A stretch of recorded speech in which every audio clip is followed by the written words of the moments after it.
Welcome to For Collectors.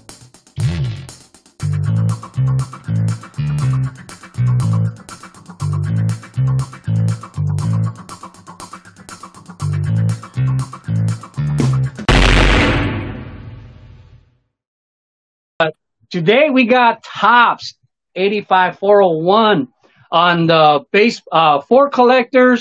For Collectors channel. So Nate, what's up, man? What's going on?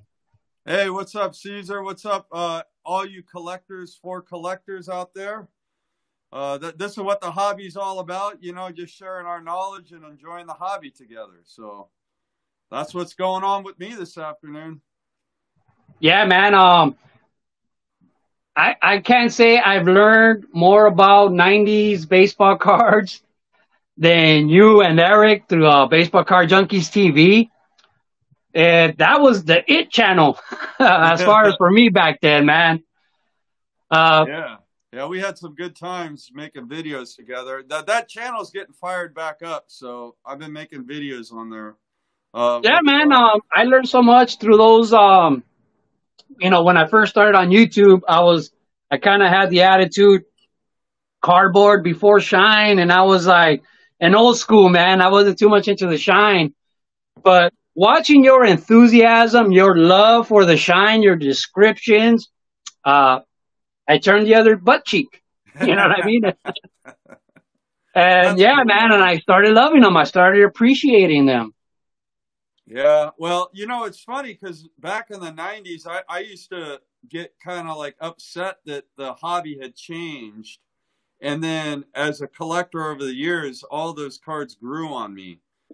Mm-hmm. So I kind of went through the same thing that you did when I got back into the hobby. I took a break between 91 and 96. So when I came back in 97, 98, I'm like, why can't they make cards like with bubble gum? What's going on here? So I could totally relate to that. Yeah, man.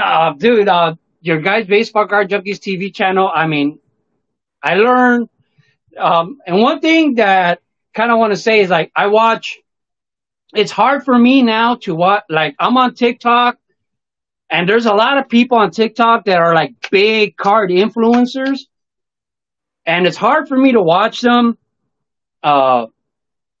because everything they're saying now, like if they just discovered it, is stuff that you guys were saying, you know, 5-10 years ago, you know, on Baseball Card Junkies TV. And I was like, how these guys influencers talking, like they just discovered this. Like, man, I remember watching this video, you know, 5 years ago, 8 years ago. Baseball Card Junkies TV made a video about this. Yeah, it's kind of funny. It's been interesting seeing the interest pick up in the 90s era of card collecting, but it certainly has, and I think a lot of collectors are starting to have appreciation for them. It's just like when you and I were kids, and the vintage cards were king, and they still are. Vintage cards are definitely king. But people that were, like when I was a kid, people that are the age that I'm at now, their childhood cards were from the 50s. And now, you know, fast forward, you know, it's 2023, and my childhood cards, well, you know, early adulthood were the 90s era. So, well, talking about eras, right? That's what I consider baseball cards. I consider them eras. I don't necessarily go by, you know, because you have the pre-war era, the post-war era, modern card era, the, you know, what people call the junk wax era, the steroid era, the modern, ultra modern. Everybody has these eras. Baseball cards have that.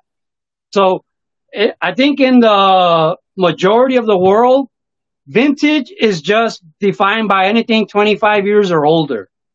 But I don't consider that to be so much the truth in baseball cards, you know what I mean? Because we have eras. We have a vintage era, then we jumped into what people deem now the junk wax era. I like to call it the classic era of collecting, you know what I mean? Then you have the 90s. And I believe you also, right? You have a definition of like 90s cards, but they're not all exactly in the 90s?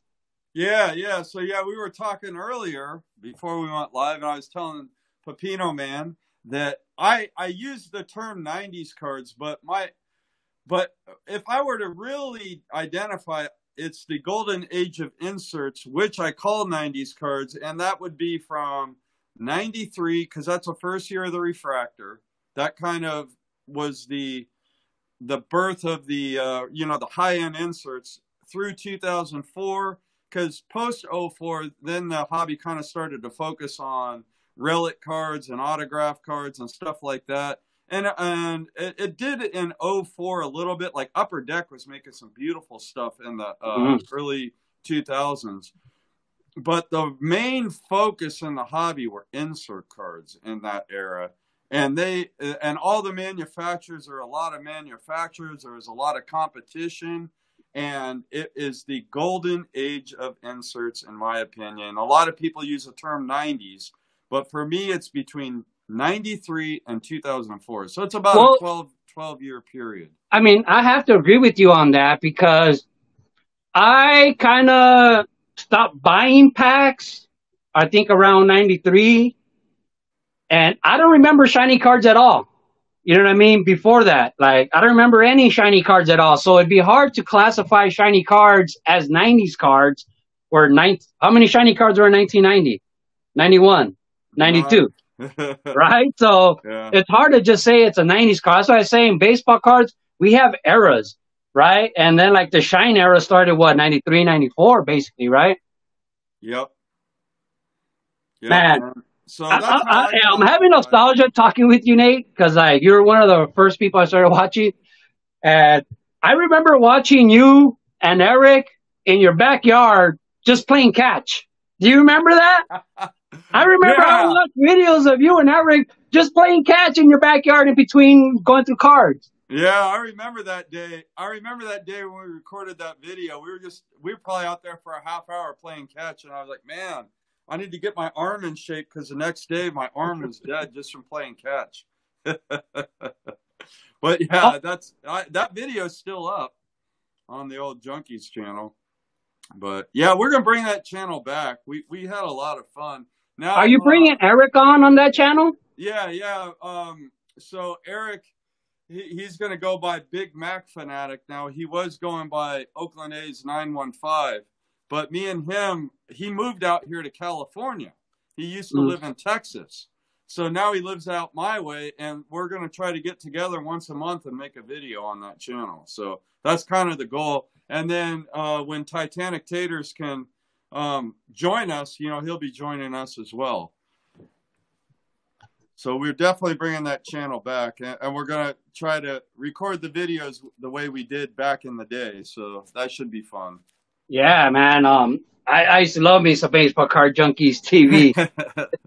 Yeah. All right, so the video we're supposed to talk about and I'm also part of your Facebook group.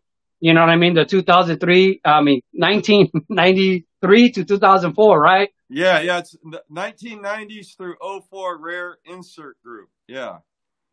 Yeah. So tell us about that channel real quick. Okay, well, that group, so I started that Facebook group because I was on the phone with a friend, a fellow collector here. He used to make YouTube videos. He kind of stopped making videos a while ago, but he was talking about I had created a Barry Bonds collectors group, and he really liked the format of that group and the era of the cards that we were showing off, because, of course, Bonds, majority of his career was between the 90s through 04. And he was like, man, I wish there was a group just for inserts of baseball cards from that era that just focused on inserts the way that you have created this Bonds group. And I said, well, okay, let's go ahead and start a group up. So I got off the phone with them and I started the 90s group. And I was at work. I was literally at work when I created that Facebook page. And that's how it started. So just a suggestion from a friend. And it's kind of gone from there. And it's ironic, and I've told this story many times, but when I created that group, I thought I was going to be the most knowledgeable 90s collector in the group. And it turns out I have learned probably 9 times more than what I've taught. And I am shocked about how little I knew about 90s cards when I started that Facebook group. So it's kind of an unintended result of that group is I've gotten 10 times more out of it than I put into it. And so, yeah, it's been a fantastic experience having that group. Yeah, man, it's amazing, especially with you having the Barry Bonds. Something I don't think I've ever really talked before on social media platform or whatever. But I remember when the group was starting, the Super Collectors group, it was starting. I remember when you joined the group and somebody on private message says like, "No way, this guy has like 3,000 Barry Bonds cards. That's impossible." And I was like, "No, he's legit. He's legit." Because I think at that time like 800 was like the highest count. So when you came in with like 3,000, you blew everybody out of the water. I was like, "No way." I was like, "No, check. He has a YouTube channel. Check him out. He's legit." Yep. And now you're way above 3,000, right? Oh yeah. I started like I have this book here, and I show this every once in a while and make a YouTube video. But I've been logging since August 20th, 2018. At that time, I had 4,000, 800 cards. And it's been slow going lately because it's hard to find stuff I need that I can afford.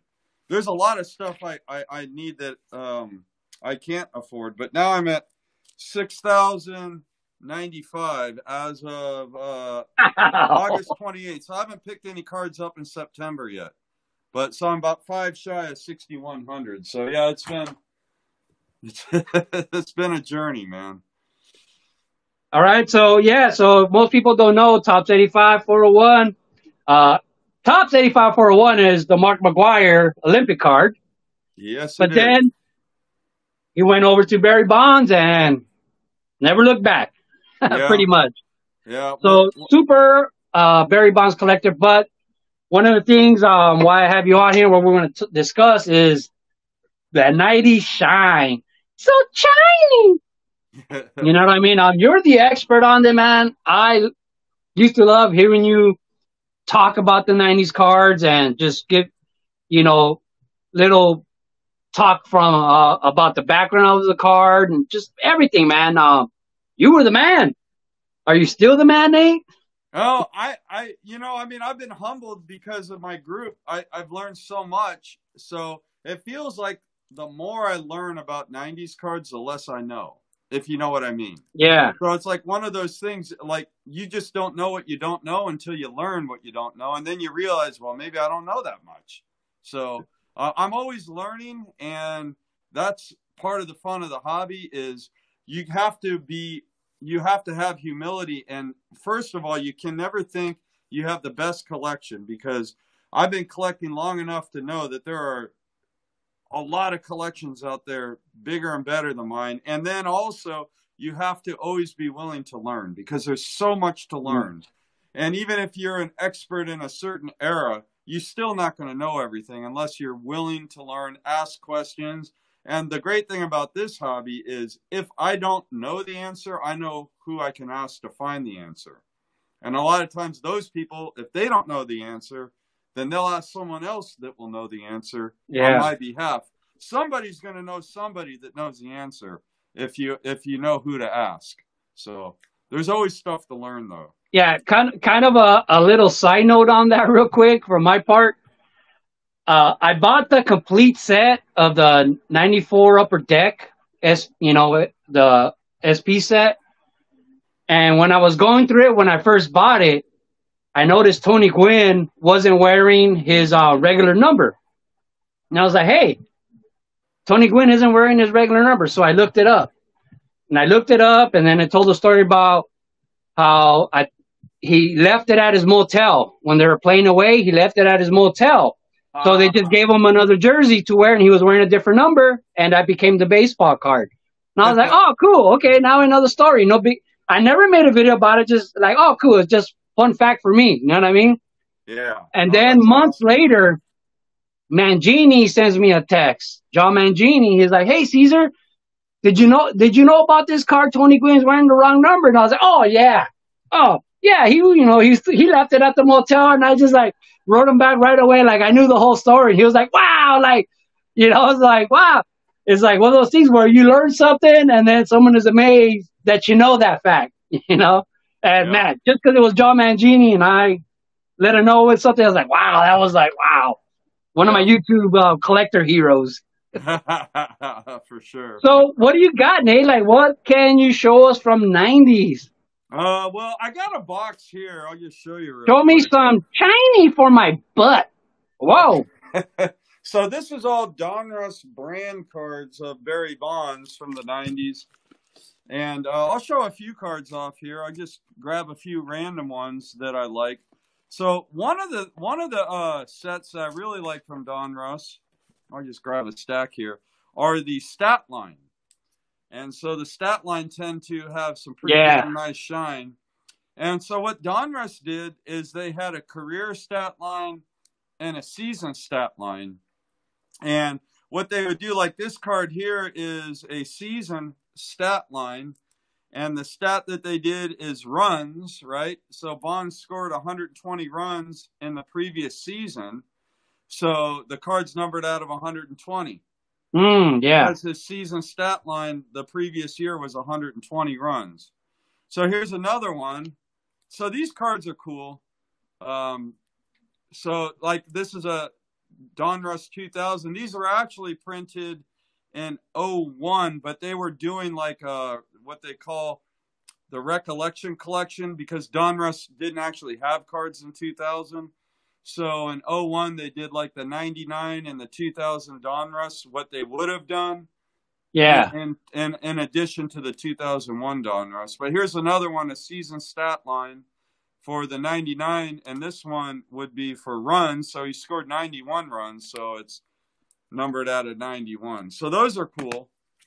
So I like those. So I got a bunch of the stat lines.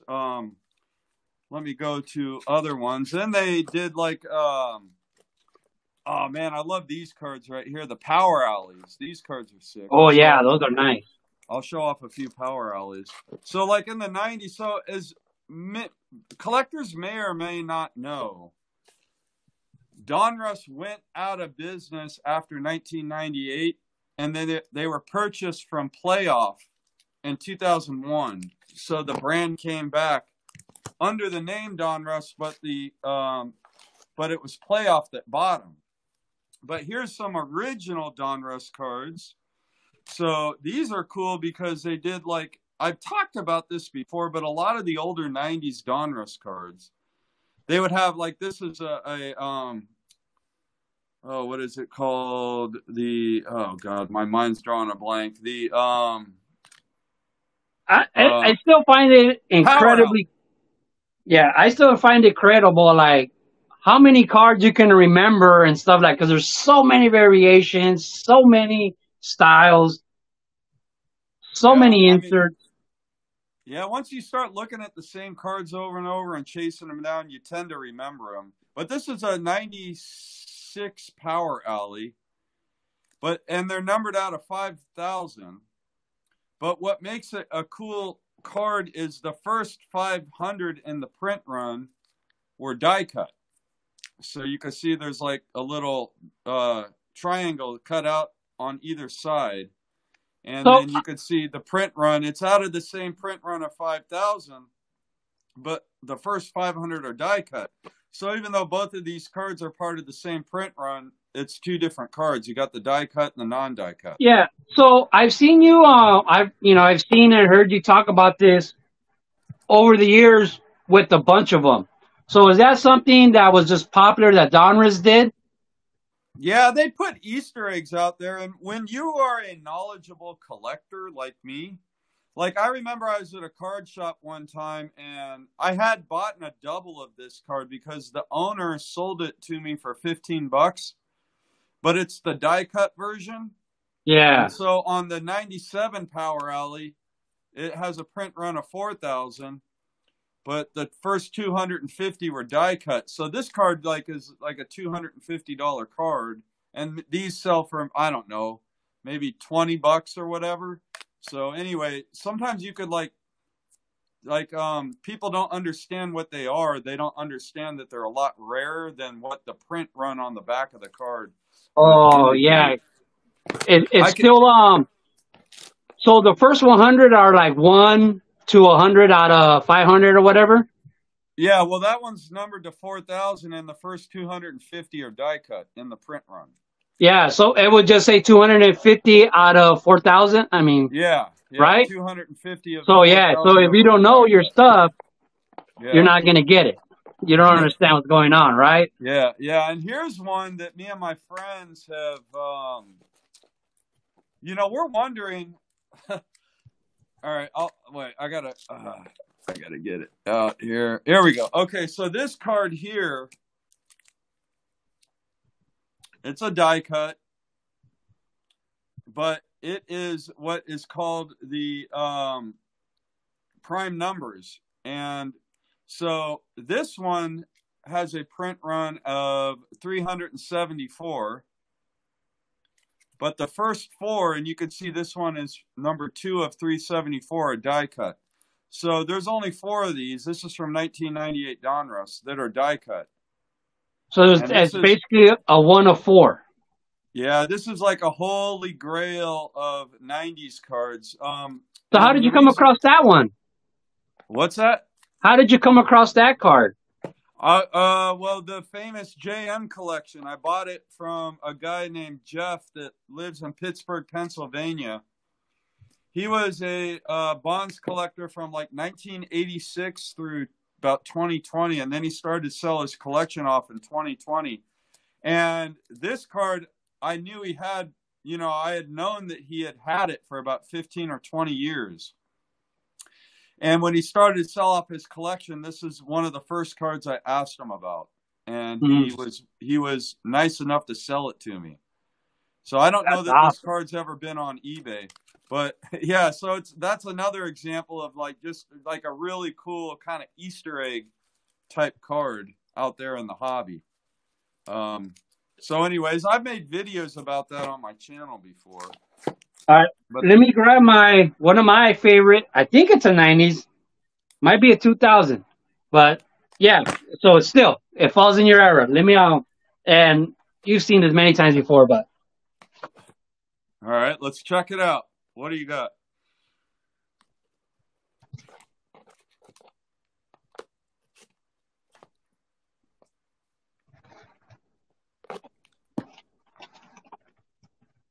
But here we go. The Hocus Pocus. Oh, yeah.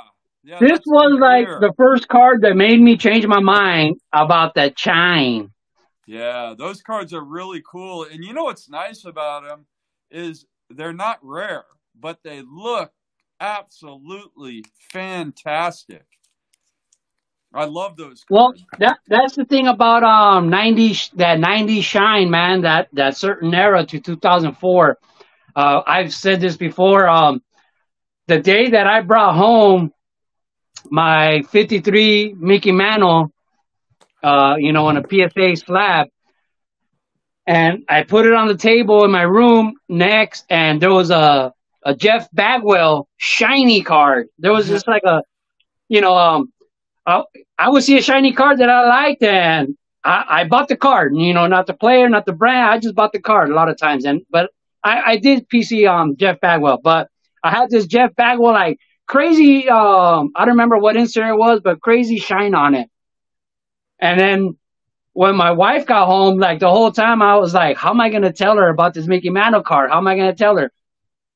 And she saw that Jeff Bagwell and the Jeff Bagwell Mickey Mantle are sitting next to each other, an $800 card and a $1 card. And she looks at the Jeff Bagwell, how much was this? Like, how much? You know what I mean? She automatically assumed that 90s Jeff Bagwell was more than the 53 tops Mickey Mantle graded. Raw Jeff Bagwell. Yeah. Yeah, I guess to an untrained eye, I mean, why would you think that's funny. So thankfully it was only $1. Yeah. You could look your wife in the eye and say, baby, it was $1. So here's some other ones. So these cards are like a basketball crossover. I remember buying these, like this pair of cards. This is how bonkers the 90s market has gone. And this is since I've created that 90s group. But we got the EX. essential credentials then and the essential credentials now. These are not the most desirable ones. However, this is what I have in my collection. I bought them before they got out of hand. But I spent a total of $100 on these two cards, probably between 2014 and 2017. I've had them for a while in my collection, but now they sell for like $1,500 to $2,000 a piece. So, Wow. And the reason why is all the Jordan cards from the 90s took off, and so that kind of crossed over into baseball. But the Jordan collecting market is worldwide. Like, I mean, I don't know a whole lot about basketball cards, but what I can tell you is it influences the value of the 90s baseball cards, especially with the Fleer brand. So, but that's like a kind of a cool card. Those are cool cards that I paid nothing for, and now they're worth thousands. But that can happen with the 90s. Yeah, it can. Man, that whole 2020 era was pretty insane. The 2020, 2021 year. Yeah, all the 90s stuff started to pick up before COVID, but man, during COVID, it really ramped up, and the refractors are selling pretty high, but those have kind of since cooled off. But certain stuff hasn't cooled off. So here's a real popular set from the 90s, a Fleer Legacy collection. And this is a 1997 Row 1 Barry Bonds. Man, that's some sweet stuff right there. Oh, Row 0, excuse me. Yeah, this is the Row 0. And I got this from that collection from the guy from Pittsburgh. I got quite a few really nice cards from the gentleman in Pittsburgh. And then we got the 98. And this set is interesting because Fleer went bankrupt in the early 2000s. And when they went bankrupt, a lot of the cards that they had as replacement cards at the factory were sold off, when they liquidated the assets from Fleer. And Fleer had a bunch of these replacement cards, and there are a lot of replacements, but they didn't. So just so for collectors, so you know, and this is a 1998 only. If you get a Legacy, you got to have the player's name on the back in blue foil. If you don't, it's a replacement copy. The reason why I say that is people were stamping them, but they were stamping them even though they weren't serial numbered, and then selling them out as pack-issued cards. And a lot of times the stamping's in the wrong spot, like over here, instead of down here. Anyways, that's just kind of a fun fact about some of the 90s cards that I figured I'd talk about real quick.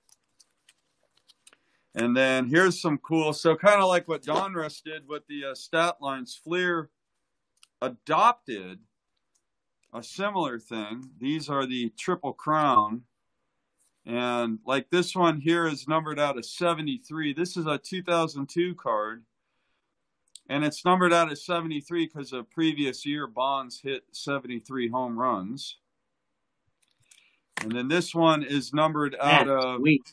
Yeah, this one's numbered out of 137 because the year he hit 73 homers, he had 137 RBI. And then as far as his batting average, he hit, what was it, 328. So they made 328 copies of this parallel. So those are kind of cool. Got to collect them all. Yeah, you got them, man, right? Man, there's so many variations, especially in the 90s. Well, I mean, what do you think has more variations, parallels, and stuff like that? The 90s era or right now where, man, because it seems like they're saturating it with parallels, numbered cards, and all this other stuff. I mean, right now, for sure. I mean, there's way more parallels. I mean, in the 90s, every set, you might get 5 parallels at the most. At the most, typically closer to 2 or 3. But now, what do you get, 40 or 50? I don't even know. I was watching a video earlier today, and they were showing this product. The guy, the video I was watching, they were showing this product. And, I mean, the names that they have for some of these products were incredible, like silver, shimmer, gold. I mean, all kinds of stuff. So anyway, now here's a cool card. I love telling the story about this card. This is a molten metal fusion from 1999. Yeah. And so this dot matrix here, it shows a silhouette of Bond's face, and you can't really. I'd have to shine a light through it. But I found this at my card shop, and it was in the case for like $20. And I was so ignorant, I didn't know what it was. And see how it right here where it says 39 of 50, right there. It's kind of etched in laser, right? No, right there. So I was like, oh, okay, that must be card 39 in a set of 50 players. And it was sitting in the showcase, and I offered the shop $15. I'm like, sure, yeah, we'll take 15 for it. Well, I get home and I start doing research on the card, and I realize this is the parallel, and that laser inscription is serial number 39 of 50, not card 39 of 50 in the set.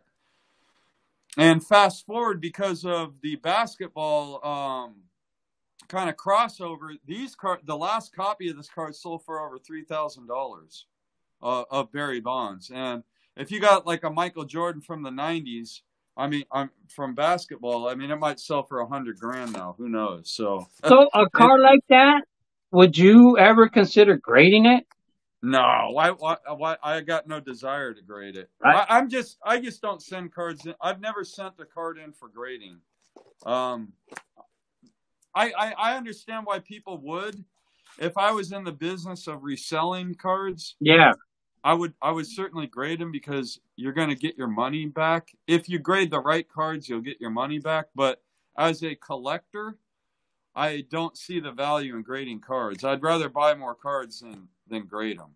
That's just me. But I mean, everybody collects differently. Well, I'm on the same boat, and that's why I don't grade cards, because that's largely a large portion of the argument why people tell you to grade your cards. Like, it increases the price, and you know what the price is if you just check out comps. You know what I mean?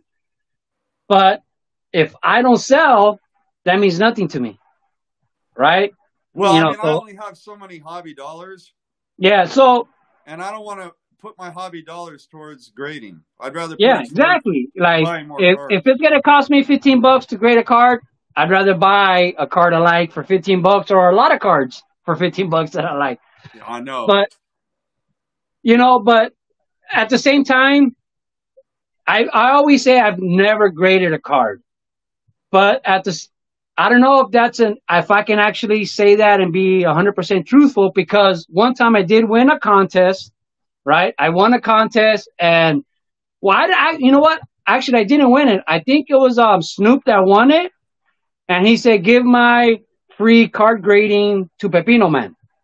Or somebody won it and just said, give it to Pepino Man. So they told me, hey, they gave the free card grading to you. What do you want to grade? And I had just watched the video of somebody who had a Kobe Bryant rookie card graded a 1, right? So you would just think, okay, it's not very valuable if it's a 1. But they were hyping it because it was a pop 1. Oh, it's a Kobe Bryant rookie card, pop 1, and graded a 1.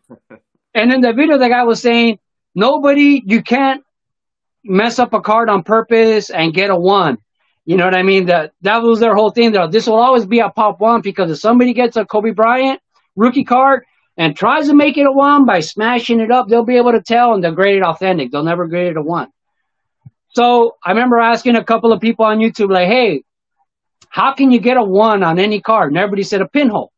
Make a pinhole. So I sent them a Nolan Arenado rookie with a little pinhole, but the card looked like a 10, and it got a 1. And so the only reason I did that was to prove, like, you could get a 1 easily, if you want to.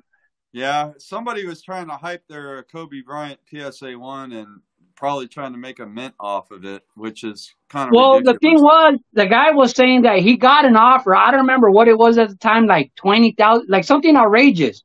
He did get a crazy offer, but he turned it down, saying this is a pop one. It's going to go up in value.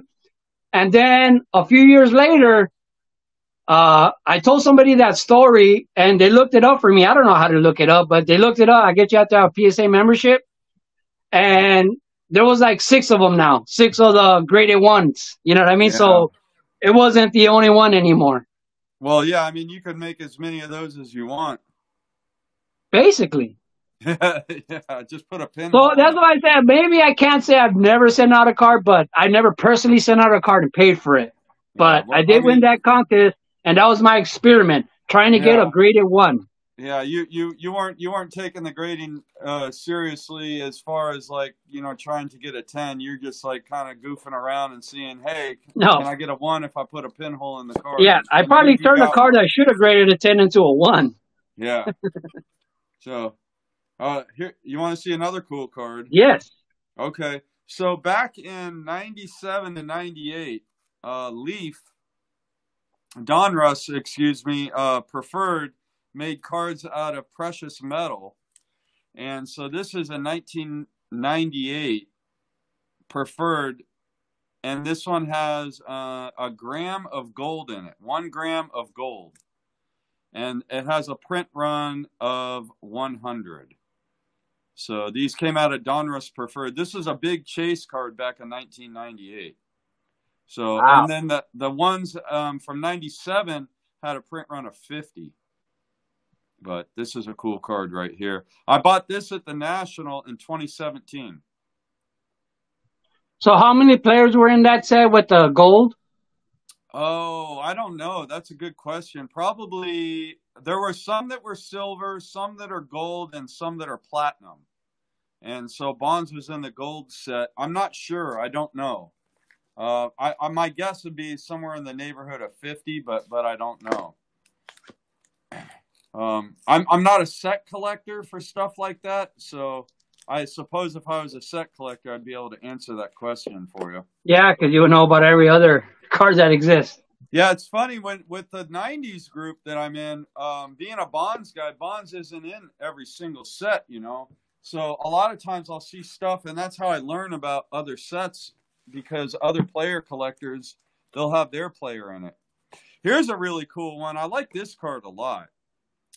This came out of a real cheap product. This is from 99 Upper Deck, or Collector's Choice, UD Choice. And you could see it's called the Hobby Reserve. And if you see that shine in the background, yeah, it has that sparkle. These are numbered out of 100. But if you were buying packs back in the late 90s, Upper Deck Choice was like in Walmart, Target, gas, you know, it was like everywhere. And it was a lower end product, not really collected by high-end collectors. So finding a Hobby Reserve was almost impossible. So these cards carry a super premium just because they're from a real cheap product.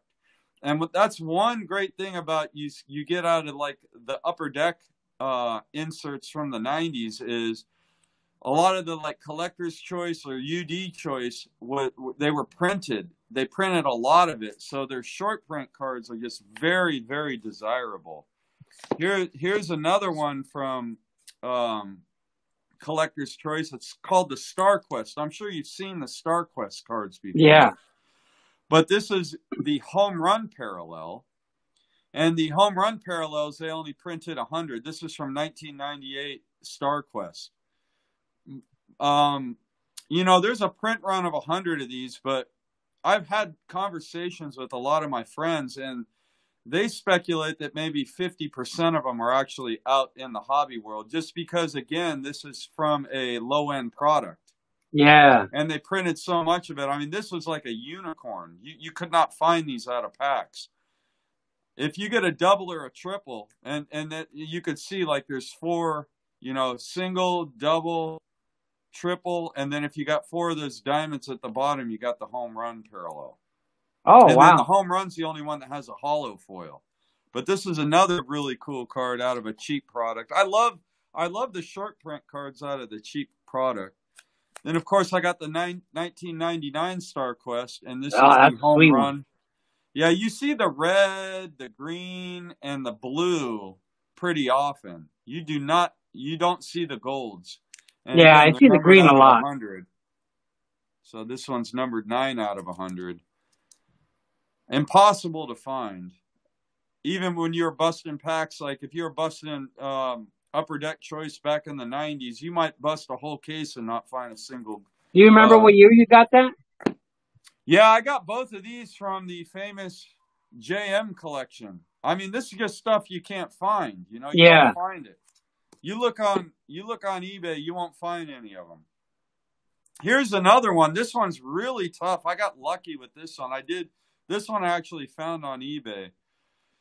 But it is a Crash the Game.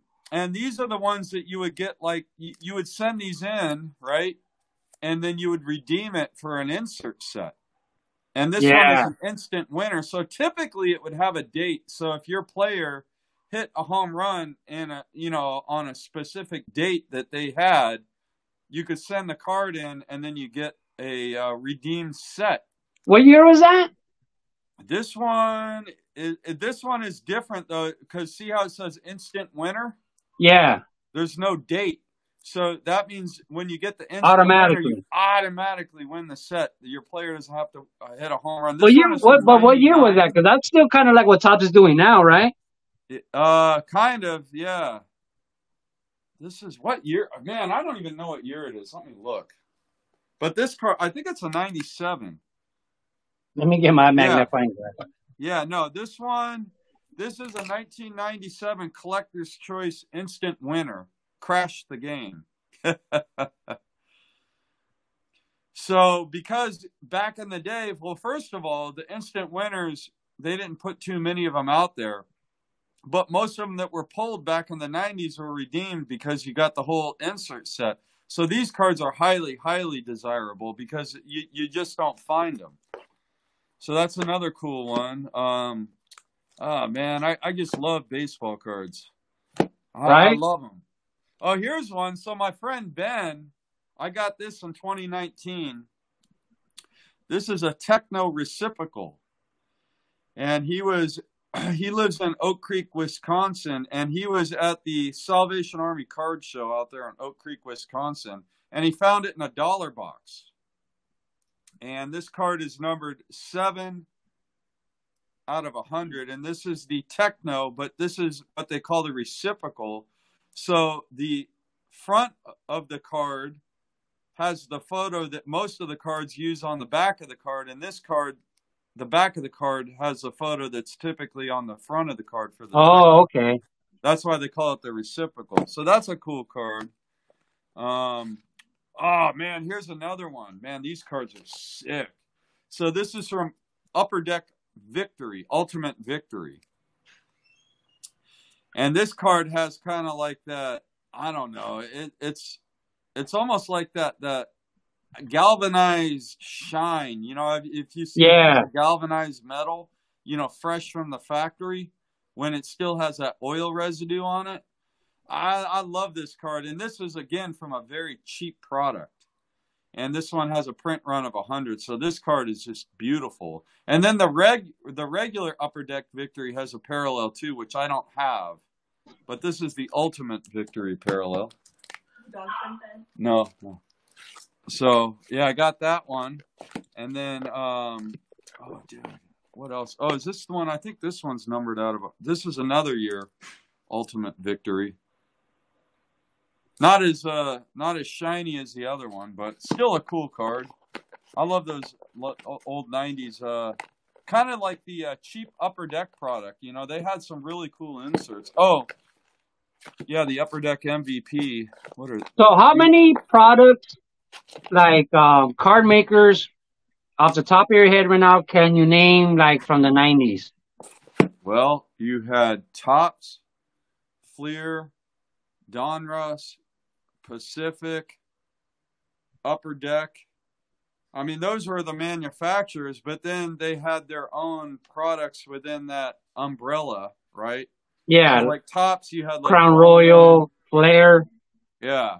Fleer, you had Flair and Score.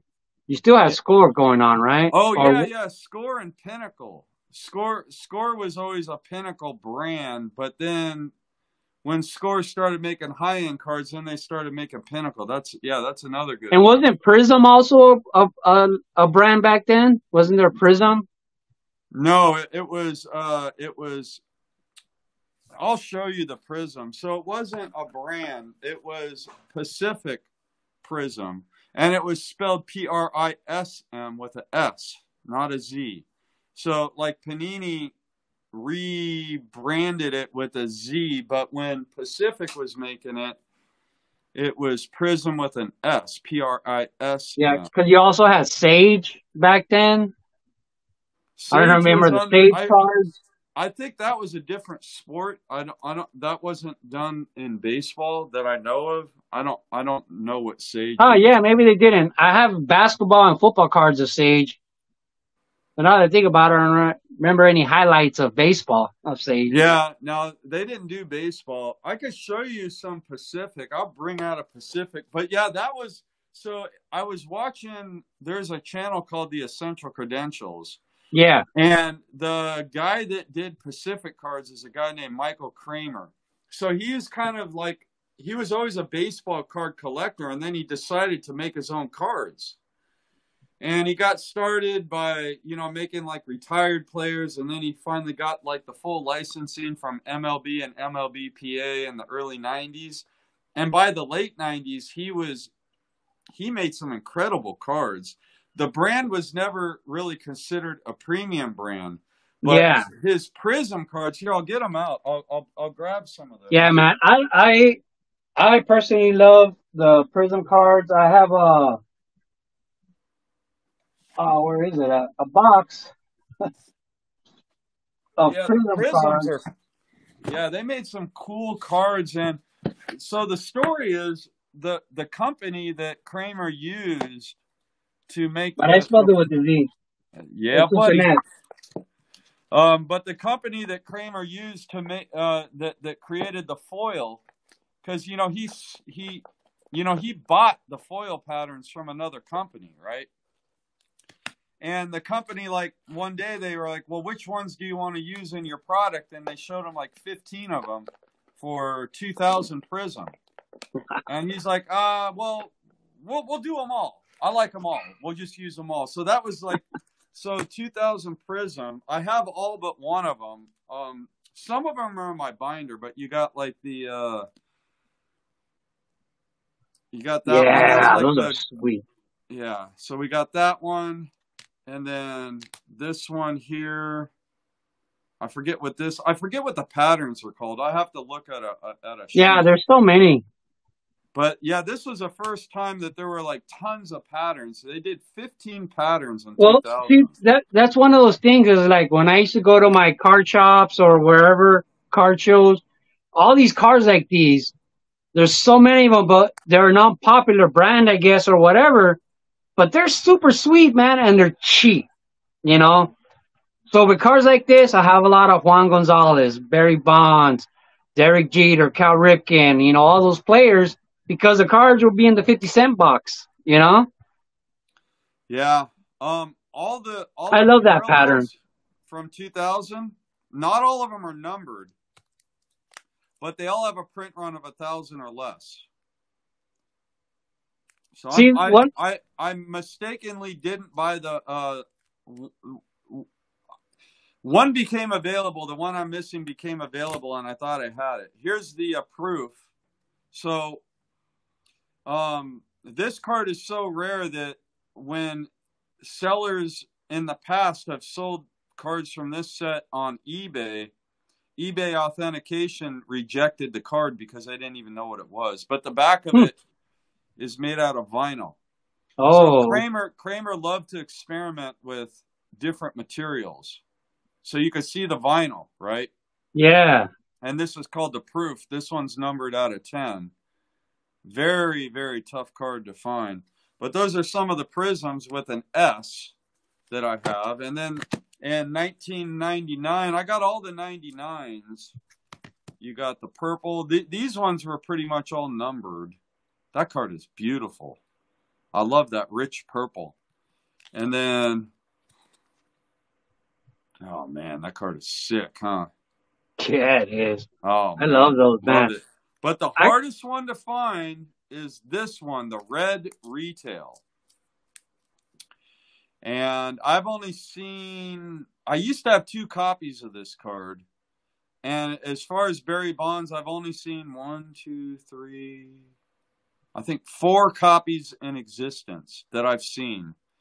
And the Kramer actually was on this channel, and he said that they printed like 121 of these. They did not number them. It's the only one they didn't number. But the retailer that bought these went out of business, and most of the cards got destroyed. So these were a retail exclusive from, I forget what retailer, but that retailer didn't sell them all, and they just destroyed all the cards. So the red prism is really, really hard to find because of that. So even though they printed 120 of them, most of them never even sold. They just were, kind of, got thrown out, basically. Yeah, one of my favorite dealers at Frankenstein's, where I used to go through his dollar boxes, I have so much shine right now, you know what I mean, of all these different players, because they were in the 50 cent. Basically, he always started off with a dollar box, and then 2 weeks later, whatever didn't sell, he transported into a 50 cent box and start a new dollar box. But all he did was buy, what are they called? Storage, like, oh yeah, from storages. Storage. That's all he would do. That's how he got most of his collection. He didn't do it himself, but from the newspapers, he would buy cards from people who would buy storage lockers, and there was baseball cards in there. Gotcha. And everything was cheap. Everything was $1. So that's what I'm saying is, like, everything was $1, and if it didn't sell a couple weeks later, it'd be in the 50 cent box. Didn't sell in the 50 cent box a couple later, it'd be 25 cent box. But this is like 15 years ago, where that knowledge wasn't there. And he was an older collector, and he didn't care about shine. You know what I mean? Man, so I bought so many cards from him that are just so shiny. It's like, but at the same time, I don't know. I might have some gems in there. I might not. Yeah, well, it would be fun to look through it one day. To see. That's one of the things I was thinking about. I was like, man, you know what kind of sucks is, I don't know. I don't remember how long ago it was, but when you and Aaron Davis, and Tom, like when you guys came to my house, and you guys looked through, like, I don't know how many boxes, but you guys, shifted through a lot of my boxes, and we never went through the box that had all my Barry Bonds cards. Oh, like, really? I was like, that kind of sucks, man. I was like, where are my Barry Bonds cards? Like, I wanted Nate to see, if I had anything that you didn't have. But yeah, we went through a ton of boxes, and we never went through the box that had my my Barry Bonds cards. Well, I'm gonna go back down south, and if I go back down south, I'll have to pay you a visit. Go hang out in your man cave again. Yeah, man, that'd be cool. Yeah. Do you remember the video that I made for Big Mac Fanatics now? The Mark McGwire video? Oh, yeah, where you kept going, Mark McGwire. Mark McGwire. That was pretty annoying after I heard it the first time. Yeah, I remember that. So do you got anything else to show? Yeah, I'll show one more. So this card here is from 1995. And it's a Pinnacle. You were talking about Pinnacle. And it's a gold press proof. So these cards weren't actually discovered until 2017, about 22 years after they came out. And so this is a, what did you call it? The artist proof. But the regular artist proof looks like this. Mm-hmm. And this is the gold artist proof. Oh, okay. It's Yeah, it has that gold foil. And the story behind it is somebody opened up a case, and there were the gold artist proofs instead of the regular artist proofs. So I don't know how true it is, But yeah, this card I was wanting for a long time, and I picked it up, I don't know, within the last year. And I just happened to be fumbling or thumbing through a box. I might maybe seen 10 of them out there now. Yeah, They're not. baseball card history always amazes me. You know, like things like that, or you know, like those backdoor cards, the ones that have the XXX and then the number, the Oh, executive okay, yeah, card. those are like yeah, employee gifts, I guess it like Don Russ was giving those out to employees and stuff like that. Yeah, and even the Topps Giants cards. Like I remember when I first started on YouTube, and I was kind of collecting them. People were saying like, oh, you know, they're kind of rare, but they're not so sought after. They're not expensive. And then a story broke out where somebody found like a garage or a warehouse full of 64 Topps Giants pallets, like pallets of them, all unopened. You know, it was like, Yeah. That's wild. or Yeah. yeah, then the swamp, you know, the swamp, what was that, Swamp Attic finds? Or Yep. Some of baseball these card epic stories are finds. just Yeah. amazing. Yeah. So I don't know. I'll go out with a I'll show one more card before we wrap it up, if that sounds cool.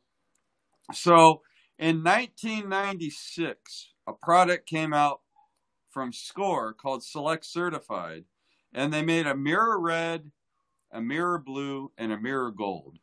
They were not numbered. However, these were the first cards where all three parallels had a print run of under 100. And I managed to get my hands, on a 1996 Select Certified Mirror Blue. I do not have the gold or the red, but I am very proud to own the blue of Barry Bonds. And this one has a print run of 45. And that's from 1996. So this is a really cool card. I love Yeah, it. so I got to ask something real quick. I got a couple of questions before we sign off. Yeah, buddy. Do you have any completed rainbows Oh, yeah. of Barry Bonds? Oh, yeah. I got all kinds of completed rainbows. So, and second to that is, do you know how many one-of-ones Barry Bonds has? Oh, man. Well, that's kind of a complicated question, and the reason why is because in 2004 and 2005 they had a sweepstakes where they made one card for every game of the season and every inning, and then an extra inning. So in other words, 1,620 one-of-ones in 04.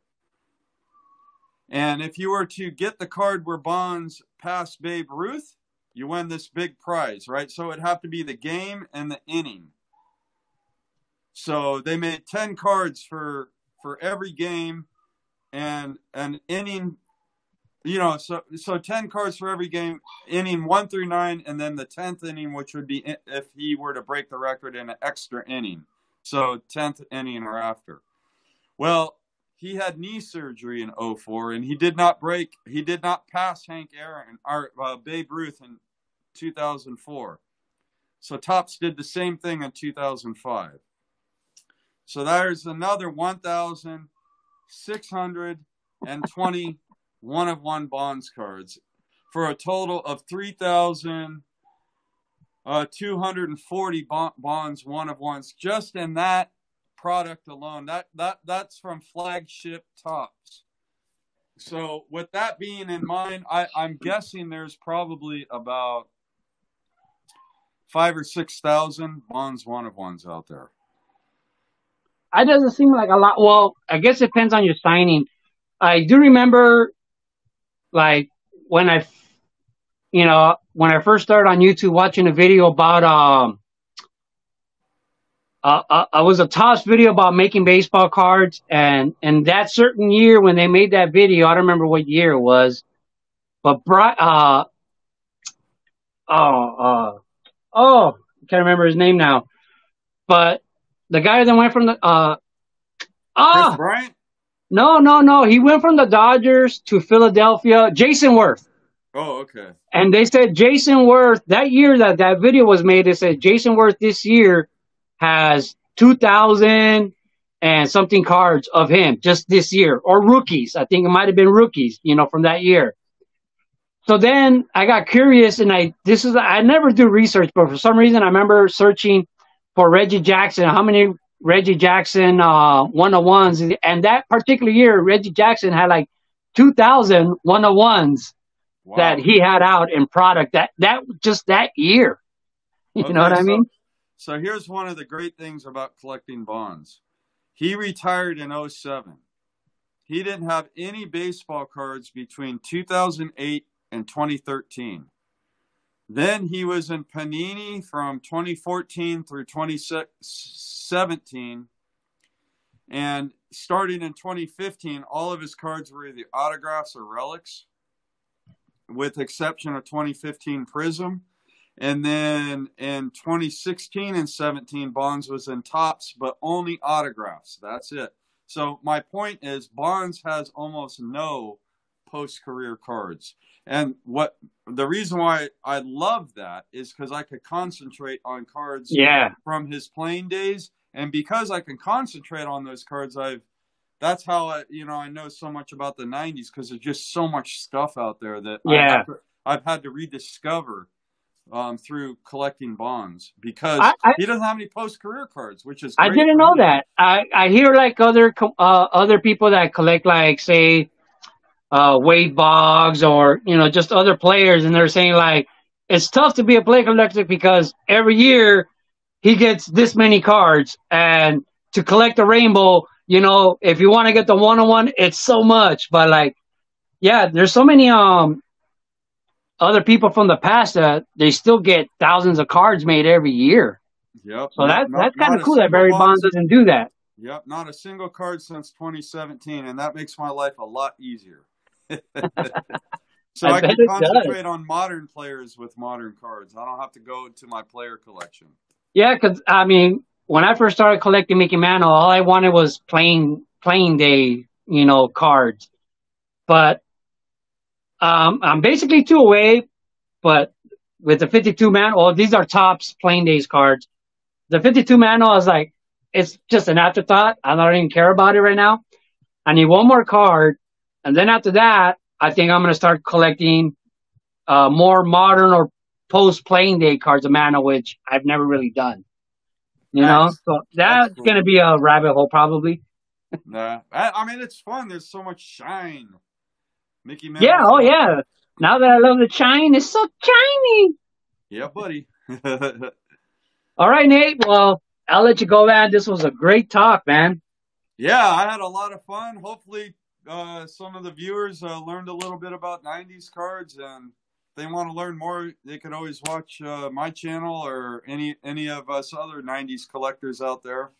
So I talk about it a lot on my channel, and people seem to really like and appreciate me sharing the knowledge so that they can learn more about those cards. Yeah, man, sharing the knowledge, man. It's great when everybody can learn. Makes the hobby more fun. Absolutely. But anyways, man, thanks for coming with me on four collectors. So everybody, check out Nate, man. Man, I almost consider you the 90s king as far as knowledge goes. You know what I mean? Because you could answer almost any question. And not only that, if you don't know the answer, you say you don't know. You don't give us bullshit. Yeah, I'll figure it out. I know who to ask.